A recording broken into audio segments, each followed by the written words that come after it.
नमस्कार मित्रांनो, स्वागत आहे तुमचं आपल्या ॲग्रिकल्चर फंडा चॅनलवर। शेतीविषयक उपयुक्त माहितीसाठी चॅनलला सबस्क्राईब करा। चला तर मग आजचा व्हिडिओ सुरू करूया। आज आपण जाणून घेणार आहोत शेतातले काही असे भन्नाट आणि युनिक फॅक्ट्स जे कदाचित तुम्ही आजपर्यंत ऐकलेही नसतील। शेती म्हणजे फक्त नांगरणी, पेरणी आणि कापणी नाही, तर शेती म्हणजे एक जिवंत विज्ञान आहे।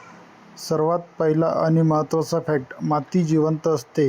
होय मित्रांनो, एक मूठ सुपीक मातीमध्ये अब्जावधी जीवाणू, बुरशी आणि सूक्ष्मजीव असतात। हे सूक्ष्मजीव पिकांना अन्न तयार करून देतात। जेव्हा आपण सेंद्रिय खत टाकतो, शेणखत देतो किंवा जीवामृत वापरतो, तेव्हा आपण मातीला अन्न देत असतो। माती मजबूत असेल तरच पीक मजबूत येतं, म्हणून मातीची काळजी घेणं म्हणजे अर्धी शेती जिंकलीच। दुसरा जबरदस्त फॅक्ट, झाडं एकमेकांशी बोलतात। तुम्हाला वाटेल हे कसं शक्य आहे, पण झाडांच्या मुळांखाली बुरशीचं एक जाळं असतं। त्याद्वारे झाडं एकमेकांना पाण्याची कमतरता, किडीचा हल्ला किंवा धोका याबद्दल संकेत देतात। याला शास्त्रीय भाषेत वूड वाईड वेब असं म्हणतात, म्हणजे आपल्यासारखंच झाडांचंही एक नेटवर्क असतं। तिसरा फॅक्ट, मका आणि अनेक पिकं रात्री जास्त वाढतात। दिवसा प्रकाश संश्लेषण होऊन अन्न तयार होतं, पण पेशींची वाढ आणि उंची वाढणे ही प्रक्रिया मुख्यतः रात्री जास्त वेगाने होते। त्यामुळे शेतात सकाळी गेल्यावर कधी-कधी पीक अचानक वाढल्यासारखं वाटतं। चौथा फॅक्ट, पिकं ताण ओळखतात। पाणी कमी पडले, तापमान वाढले किंवा माती कोरडी झाली की पिकं स्वतः काही हॉर्मोन्स तयार करतात। त्यामुळे पानं आपोआप बंद होतात आणि पाण्याची बचत होते।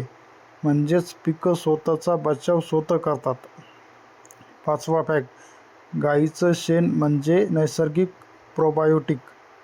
आपण शेणखत फक्त खत म्हणून पाहतो, पण खरं तर हे मातीतील चांगले जीवाणू वाढवते। त्यामुळे मातीची सुपीकता वाढते, पाणी धरून ठेवण्याची क्षमता वाढते आणि पीक जास्त निरोगी होतं। सहावा फॅक्ट, पहिल्या पावसाचा सुगंध। पहिला पाऊस पडला की जो सुगंध येतो तो मातीतील सूक्ष्मजीवांमुळे येतो। ते जिओस्मिन नावाचं द्रव्य तयार करतात, त्यामुळे आपल्याला तो खास मातीचा वास जाणवतो। सातवा महत्त्वाचा फॅक्ट, डाळीवर्गीय पिकं स्वतः खत तयार करतात। हरभरा, तूर, मूग यांसारख्या पिकांच्या मुळांवर गाठी असतात। त्या गाठींमध्ये जीवाणू राहतात, जे हवेतला नायट्रोजन मातीमध्ये साठवतात।